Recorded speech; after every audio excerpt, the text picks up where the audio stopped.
Bonjour chers élèves, la séquence d'aujourd'hui porte sur la notion toujours de la théorie, n'est-ce pas, des ensembles. Comme vous le savez, la séance précédente, on a parlé, n'est-ce pas, sur la notion de vocabulaire usuel, on a cité des expressions, on a l'expression en tant que telle et la proposition. Nous avons défini ce que c'est une proposition et ce que c'est une expression. Aujourd'hui, on va voir encore deux autres vocabulaires usuels qui sont entre autres un axiome et un théorème. Chers élèves, j'aimerais à ce que chacun de vous va avoir un stylo et un cahier afin de bien prendre note parce que nous allons vous définir les deux termes-là. D'abord, on va commencer avec la définition d'un axiome. C'est quoi un axiome? Un axiome, c'est aussi une proposition, comme on a déjà défini sur la séquence précédente, c'est que c'est une proposition. Un axiome, c'est aussi une proposition supposée vraie a priori et que l'on ne cherche pas à démontrer.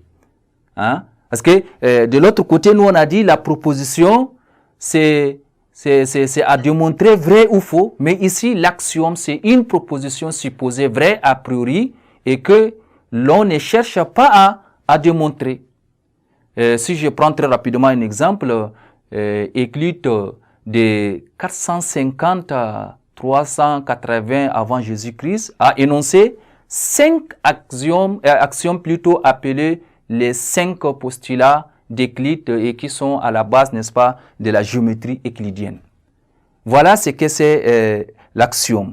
Donc, retenez une fois que l'axiome, c'est une proposition qu'on peut, n'est-ce pas, supposer vrai a priori et que l'on ne cherche pas, n'est-ce pas, à démontrer.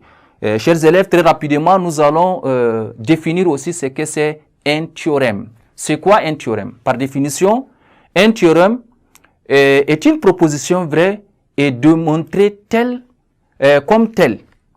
C'est ça le théorème. Le théorème, c'est une proposition vraie et démontrée comme telle.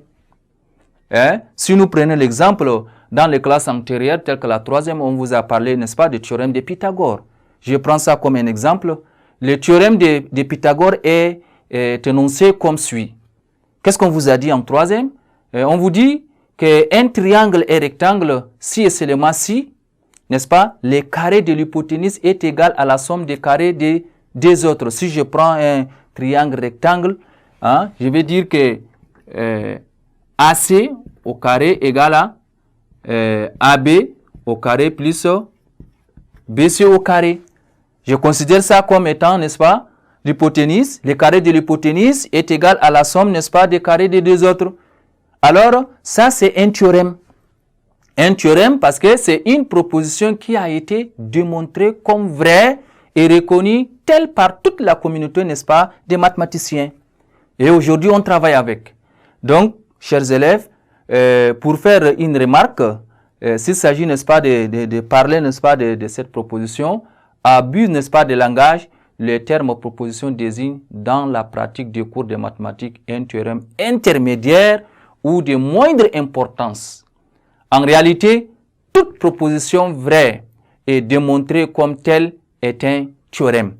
Et là, je répète encore, c'est pas pour rien qu'on vous a donné. Et là, dans vos exercices en troisième, quand on vous demande, n'est-ce pas, de démontrer qu'un triangle est rectangle, alors si vous utilisez, n'est-ce pas, ce théorème-là, le carré de l'hypoténuse est égal à la somme des carrés des deux autres côtés, je pense que vous arrivez, n'est-ce pas, à démontrer.